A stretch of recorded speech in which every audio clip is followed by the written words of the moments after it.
الحمد للہ رب العالمین والصلاة والسلام علی سید المرسلین اما بعد فاعوذ باللہ من الشیطان الرجیم بسم اللہ الرحمن الرحیم۔ فرمان آخری نبی صلی اللہ علیہ وآلہ وسلم، جس نے مجھ پر ایک مرتبہ درود پاک پڑھا اللہ رب العزت 10 اس کے گناہ مٹا دے گا۔ صلو علی الحبیب صلی اللہ علیہ محمد صلی اللہ علیہ وسلم۔ جی آج حضور سید عالم صلی اللہ علیہ وسلم کے فرمان میں نے آپ کو بتانے ہیں۔ حضرت عبداللہ بن عمر فرماتے ہیں کہ میں نے حضور سید عالم صلی اللہ علیہ وسلم کا فرمان سنا۔ آپ نے فرمایا کہ بنی اسرائیل کے 3 مسافروں کا واقعہ بیان کیا۔ فرمایا کہ وہ سفر کرتے ہوئے ایک غار میں پناہ ان کو لینی پڑی۔ وہ سفر کر رہے تھے کہ غار میں ان کو پناہ لینی پڑی۔ جب لوگ غار میں داخل ہوئے تو پہاڑ سے ایک چٹان اور غار کا منہ بند ہو گیا۔ یہ تینوں اس میں اس طرح بند ہوئے کہ نجات کی کوئی بھی شکل باقی نہ رہی۔ بہت کوشش کی تینوں نے زور لگانے کی بھی، مگر وہ ناکامی کا سامنا پڑا۔ وہ اپنی جگہ سے ہلی نہیں جو چٹان ایک لگ گئی تھی۔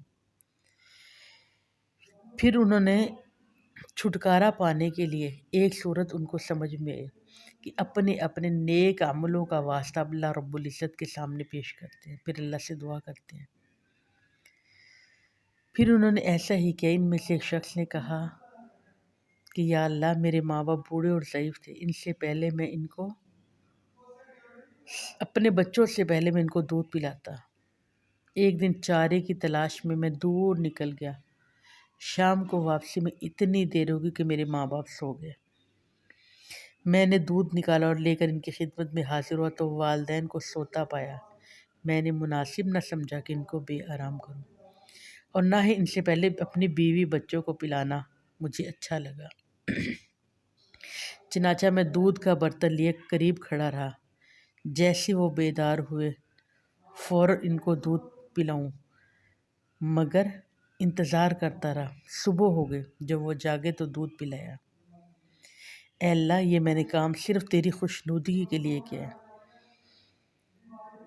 اور تو اس غار کے منہ سے اس پتھر کو ہٹا دے اور ہمیں اس ناکہانی مصیبت سے نجات دے۔ اللہ، تو تو جانتا ہے میں صرف تیری رضا کے لیے کیا۔ چنانچہ پتھر تھوڑا سا سرک گیا۔ اب اس نے دوسرے سے کہا کہ اپنا اپنا تم بھی کوئی نیک عمل اللہ کی بارگاہ میں پیش کرو۔ تو اس میں سے سب نے، پھر ایک نے کہا، اس نے بھی اپنی نیکی کی، دوسرے نے بھی نیکی کی۔ چنانچہ آپ کو پتہ چلا، میرے مدنی کریم، بات میں نے آگے کرنی ہے، تینوں نے اسی طرح اپنی اپنی نیکیاں پیش کی اور وہ پتھر سرک گیا اور وہ تینوں باہر آ گئے۔ میرے آقا علیہ الصلوۃ والسلام فرماتے ہیں، جب اللہ سے دعا کرو اپنی نیکیاں سامنے رکھ کر دعا کرا کرو کہ اللہ رب العزت تمہاری نیتوں کو جانتا ہے، تمہاری نیکیوں کو جانتا ہے۔ اور میرے مدنی کریم صلی اللہ علیہ وآلہ وسلم کے پاس ایک اور شخص آگے کہا، یا رسول اللہ، میں اسلام قبول کرنے کی نیت سے حاضر ہوں۔ آپ مجھے کلمہ پڑھائیں۔ آپ نے کلمہ پڑھایا تو اس نے کہا، یا رسول اللہ، بہت سے گناہ ایسے ہیں جس سے میں چھوڑ نہیں سکتا۔ یا رسول اللہ، کہ بہت آسان سا کام مجھے بتا دو، اور میں وعدہ کرتا ہوں کہ وہ ایک کام تو ضرور پورا۔ آپ مدنی کریم نے فرمایا کہ تو ایسے کر، جھوٹ نہ بولنا۔ اس نے کہا، یا رسول اللہ، وعدہ ہو گیا۔ اور پھر دل میں بڑا خوش ہوا کہ اللہ کے نبی نے بڑا ہی آسان کام بتا دیا اور میں نے وعدہ بھی کر لیا۔ دراصل اس شخص کو چوری کی عادت تھی اور بہت ساری بری عادتیں تھیں۔ اب اس نے چوری کرنے کا ارادہ کیا۔ اب وہ رات کو گھر سے نکلا، مگر دل میں خیال آیا کہ اگر رسول اللہ صلی اللہ علیہ وسلم کے سامنے میں وعدہ کر کے آئی ہوں، اگر پوچھا کہ کیا کیا، تو اگر سچی بات بتاؤں گا تو مجھے سزا ملے گی، جھوٹ تو میں نے بولنا نہیں۔ لہٰذا اس نے چوری نہیں کی، واپس گھر آ گیا۔ پھر زنا کرنے کی گندی عادت تھی اس سے۔ اب وہ زنا کے غرض سے کسی عورت کے دروازے پر پہنچا، مگر داخل ہونے لگا۔ پھر رسول اللہ کا فرمان یاد آ گیا کہ اگر پوچھا تو مجھے بتانا پڑے گا، جھوٹ تو میں نے بولنا نہیں۔ تو پھر بتایا تو پھر مجھے سزا ملے گی۔ پھر وہ کہتے میں سود کھایا کرتا تھا، اور پھر میں نے نہیں کیا، لہٰذا پھر سارا دن میں مایوسی کے ساتھ اپنے گھر آ کے لیٹ گیا کہ کوئی بھی کام کروں پھر مجھے رسول اللہ کا فرمان یاد ہے کہ مجھ سے جھوٹ نہ بولنا، کسی سے بھی جھوٹ نہ بولنا۔ تو فرماتا ہے کہ ایک بات اللہ کے نبی نے مجھے بتائی، میں نے تمام گناہوں سے توبہ کر لی، تمام گناہوں سے میرا پیچھا چھوٹ گیا۔ پتہ چلا کہ ایک جھوٹ کو سچ بنانے کے لیے ہمیں کتنے جھوٹ بولنے پڑتے ہیں، پھر بھی وہ جھوٹ سچ نہیں بنتا، پھر بھی وہ جھوٹ ہی رہتا ہے۔ اور آقا علیہ الصلوۃ والسلام سے پوچھا کہ یا رسول اللہ یا رسول اللہ فرمائے مومن کون ہے؟ مومن بزدل ہو سکتا ہے؟ آپ نے فرمایا نہیں، ہاں مومن شاید کبھی کمزوری دکھا لے، ورنہ مومن بہادر ہوتا ہے، مگر شاید کبھی کمزوری دکھا لے۔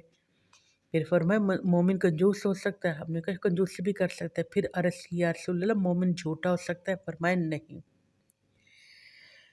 مومن کی شان نہیں کہ وہ جھوٹ بولے، کیونکہ مسلمان ہو ہی نہیں سکتا جو جھوٹ بولے۔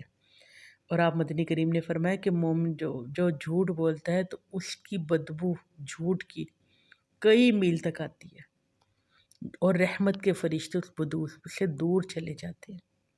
اب یہ آپ نے غور کرنا ہے، آج جھوٹ کتنا عام ہے۔ آج ہمارا بچے کو بھی بتا رہے ہوتے ہیں بیٹا جھوٹ نہ بولنا، اللہ ناراض ہوگا، جھوٹے پر اللہ کی لعنت ہوتی ہے۔ مدینے والے مصطفیٰ کریم کو برا لگتا ہے جھوٹ نہیں بولنا۔ ابھی بچے کو بتا رہے ہوتے ہیں، اتنے میں دروازے پہ دستک ہوئی، کہہ دو بیٹا، کہہ دو میں گھر پہ نہیں ہوں، یا موبائل ہاتھ میں ہے، بیل ہوئی، میں تو باہر ہوں، میں تو شہر میں نہیں ہوں، میں گھر میں نہیں ہوں، میں دکان پر ہوں۔ یعنی کہ اتنا بہانے۔ ابھی بچے کو منع کرے، ابھی سے پریکٹیکل کر کے دکھایا جا رہا ہے کہ بیٹا ایسے جھوٹ بولا جا سکتا۔ اللہ رب العزت ہمیں پناہ میں رکھے۔ حضرت ابو ذر غفاری رضی اللہ تعالیٰ عنہ کہتے ہیں کہ اللہ کے نبی نے مجھے کچھ باتوں کی نصیحتیں فرمایا ہمیشہ تقوی اختیار کرو۔ فرماتے ہیں بہت ساری باتیں، مگر 7 خصوصی نصیحتیں مجھے فرمائی۔ ہمیشہ تقوی سے رہو، یعنی اللہ تعالیٰ سے ڈرتے رہو، تقوی اختیار کرو، ہمیشہ رب سے ڈرتے رہو۔ دوسرا فرمایا روزانہ قرآن کی تلاوت کرتے رہو۔ تیسرا فرمایا ہر وقت اللہ کا ذکر کرتے رہو۔ پھر فرمایا خاموش رہا کرو، اچھی اور نیک باتیں کہو ورنہ خاموش رہو۔ پھر فرمایا زیادہ گفتگو سے دل کا نور چلا جاتا ہے، اور ہم کتنی بیجا گفتگو کرتے ہیں۔ اللہ کے نبی نے فرمایا دل کا نور ختم ہو جاتا ہے۔ پھر فرمایا زیادہ کہہ کے نہ لگایا کرو، اس سے چہرے کا نور ختم ہو جاتا ہے۔ زیادہ بولنے سے دل کا نور، اور زیادہ ہنسنے سے کہکا لگانے سے دل کا نور ختم ہو جاتا ہے، چہرے کا نور۔ اور ہمیشہ اپنی برائیوں کوتاہیوں پہ نظر رکھو، دوسروں کی برائیوں کوتاہیوں پر نہیں۔ آج ہمیں اپنی تو برائیاں نظر نہیں آتی، اگلے سامنے والے کی ہر وقت برائی نظر آتی ہے۔ اللہ سے ہمیشہ معافی مانگتے رہو۔ میرے مدنی کریم نے فرمایا ہمیشہ اللہ رب العزت سے معافی مانگتے رہو۔ ایک اور دیہاتی کا واقعہ میرے ذہن میں آ گیا، ایک طویل حدیث ہے۔ ایک دیہاتی آگے عرض کی حضور صلی اللہ علیہ وسلم میں کچھ عرض کرنا چاہتا ہوں۔ فرمایا عرض کی حضور میں امیر اور غنی بننا چاہتا ہوں۔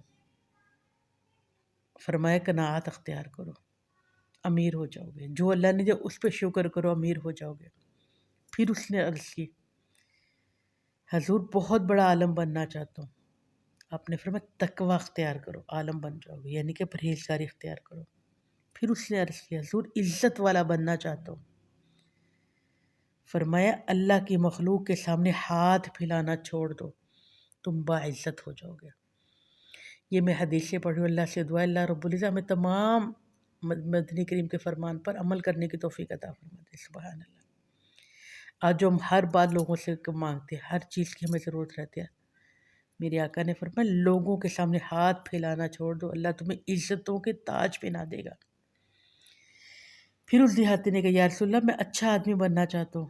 فرمایا لوگوں کو نفع دو، اللہ تمہیں اچھا انسان بنا دے گا۔ فرمایا میں عادل بننا چاہتا ہوں۔ مدنی کریم نے فرمایا اپنے لیے جو پسند کرتے ہو وہی دوسروں کے لیے پسند کرو.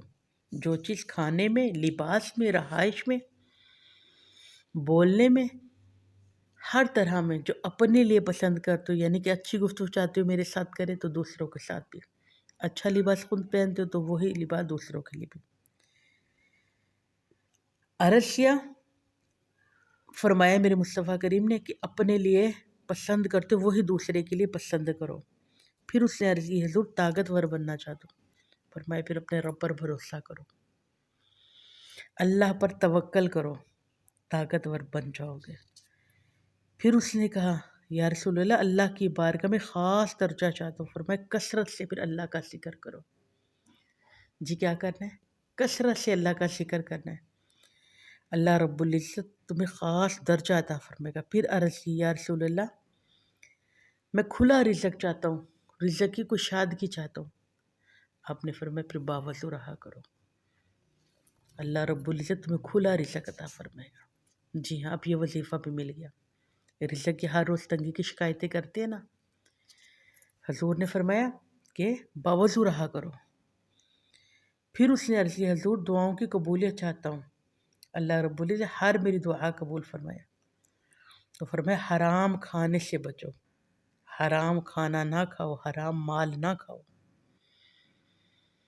آج کہتے ہیں دعائیں قبول نہیں ہوتی. یہ مدنی کریم نے کیا فرما دیا کہ لوگوں کا حق نہ کھاؤ، حرام نہ کھاؤ. عرض کی ایمان کی تکمیل چاہتا ہوں. میرے مصطفیٰ کریم نے فرمایا اچھا اخلاق کر لو، اپنے اخلاق کو اچھا کر لو. جی اگلی حدیث. پھر اس شخص نے کہا حضور قیامت کے دن اللہ تعالیٰ سے گناہوں سے پاک ہو کر ملنا چاہتا ہوں. آپ نے فرمایا غسل جنابت کے بعد فوراً غسل کر لیا کرو. پھر اس نے عرض کی حضور گناہوں میں کمی چاہتا ہوں. میرے مصطفیٰ کریم نے فرمایا کثرت سے استغفار کیا کرو، اللہ تیرے گناہوں میں کمی کرے گا. پھر اس نے عرض کیا حضور قیامت کے دن نور سے اٹھنا چاہتا ہوں. آپ نے فرمایا تو پھر ظلم نہ کرا کرو، لوگوں پہ ظلم کرنا چھوڑ دو. پھر اس نے عرض کیا حضور میں چاہتا ہوں اللہ مجھ پہ رحم فرمائے. تو میرے کریم مصطفیٰ نے فرمایا تو لوگوں پر رحم کرو، اللہ تجھ پر رحم کرے گا. سبحان اللہ. پھر اس نے عرض کی یا رسول اللہ میری پردہ پوشی کرے. تو میرے مصطفیٰ کریم نے فرمایا تو لوگوں کی پردہ پوشی کرا کرو، ان کی عیب نہ لوگوں کو بتایا کرو.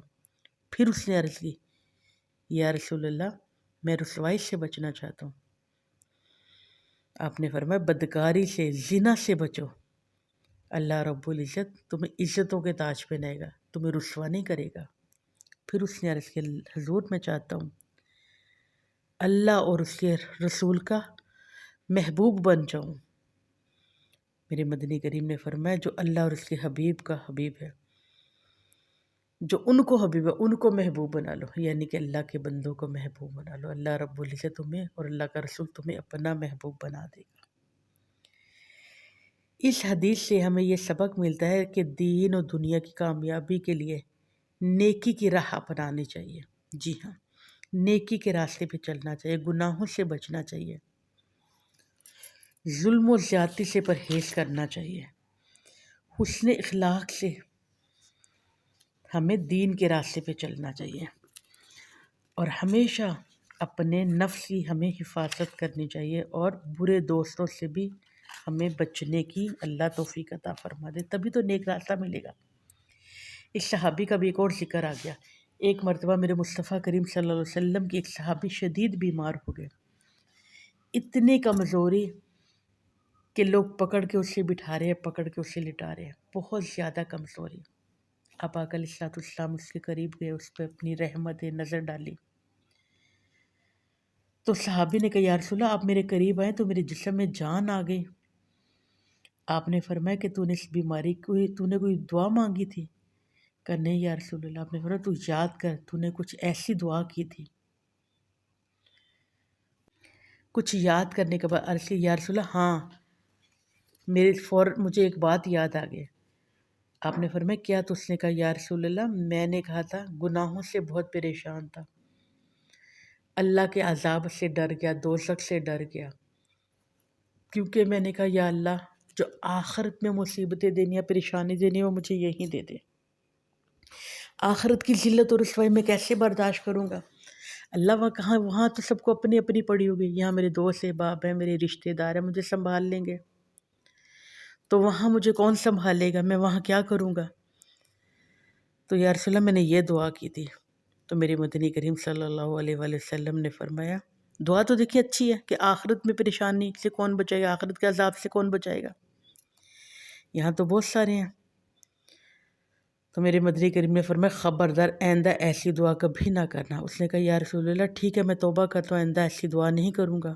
اس نے توبہ کی، اللہ نے صحت عطا فرمایا۔ پھر آپ نے کہا تو ایسے دعا کرا کر، ربنا آتنا فی الدنیا حسنتم وفی الآخرۃ حسنتم وقنا عذاب النار، اللہ دنیا میں بھی مجھے بھلائیاں عطا فرما، اللہ آخرت میں بھی بھلائیاں عطا فرما، یا اللہ دنیا کی بھی مشکلیں آسان فرما اور آخرت کے گھر میں بھی مجھے آسانیاں عطا فرما دے، یہاں بھی رحمت عطا فرما، اللہ وہاں بھی رحمت عطا فرما۔ سبحان اللہ، میرے مدنی کریم نے کتنی خوبصورت دعا بتا دی۔ لہٰذا اس دعا کو ہر روز ہر نماز میں ہم نے پڑھنا ہے۔ اللہ رب العزت مجھے اور آپ کو توفیق عطا فرما۔ جو حدیثیں میں نے پڑھی، جو کتاب کا میں نے اوپر آپ کو ٹائٹل دیا، اسی کتاب سے میں نے تمام، آج میرا موضوع تھا، تمام احادیث اسی کتاب سے میں نے لیا، اور اس میں جو غلطی خامی ہوگی اللہ مجھے معاف فرما دے، اور دین کے راستے کا مسافر بنائے، اور اللہ رب العزت ہمیں عافیت عطا فرمائے۔ آمین اللہم آمین۔ صلو علی الحبیب صلی اللہ علیہ محمد صلی اللہ علیہ وسلم۔